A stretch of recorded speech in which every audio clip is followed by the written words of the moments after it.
Hello students, hope you are enjoying your online classes and actively participating in teaching learning process. We are furthering our discussion on the chapter Nelson Mandela Long Walk to Freedom, which has been an excerpt taken from his autobiography Long Walk to Freedom. The chapter is an excerpt taken from the biography of Nelson Mandela named Long Walk to Freedom. We are going to further our discussion on the topic. So please be prepared and be ready now. We already have discussed to some extent about the chapter in our previous class. Here onwards we are going to discuss and explore more on the chapter and also try to discover various aspects of the chapter.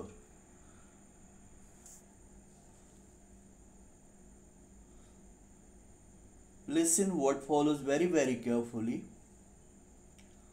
The chapter Nelson Mandela, Long Walk to Freedom starts with Nelson Mandela talking about how it is a beautiful day for the country since they are getting their first non-white democratically elected government.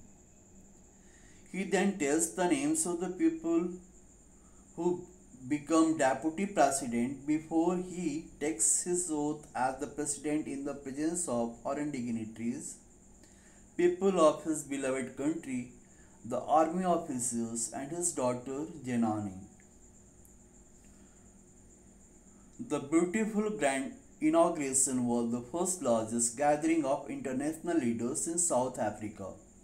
His first speech as the President of South Africa hails this glorious moment as the victory of justice, peace and human dignity, which has been achieved with great difficulty after a very long fight against apartheid. Apartheid is the policy of a political system of discrimination. It is having to do with discrimination of people on the basis of race, caste, creed, etc. Okay. He concludes the speech by pledging to uplift his country's people from poverty, deprivation, suffering and discrimination. He also describes all the beautiful things that happen in the ceremony, like the show that jets, troop carriers and helicopters do with beautiful stunts and colors of the African national flag.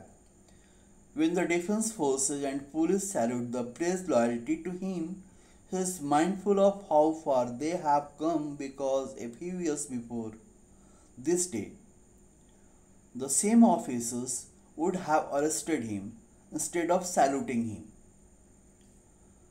The two national anthems, playing with the whites singing the African and the Africans singing the anthem which the state previously used, symbolize the harmony and peace he wanted to see in his country.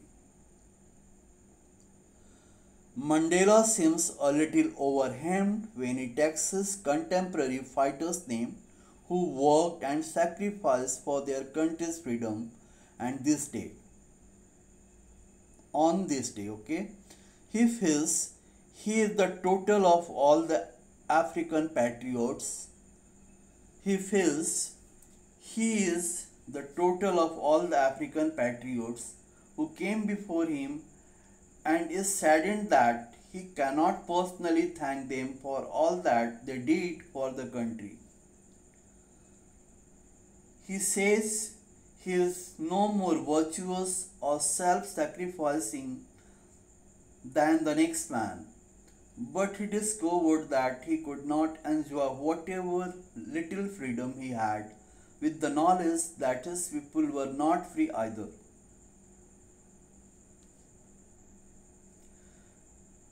In Nelson Mandela's A Long Walk to Freedom, Mandela starts his belief that his country is rich in minerals and metals, But the people of his country were the real greatest wealth.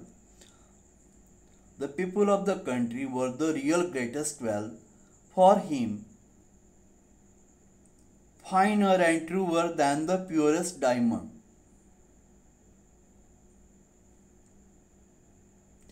Nelson Mandela believes no one is born hating another person because of his skin color or background or religion.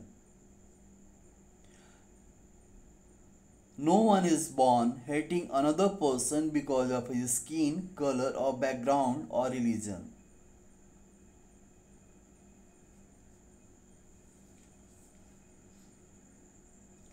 According to Mandela, people are born free of such prejudices. He says that oppressor and the oppressed both needed to be liberated. The oppressor from their inhuman conditions and the oppressor from their prison of hatred. Believing that men learn to hate, he says they can learn to love, which is easier because love comes easier to people than hating.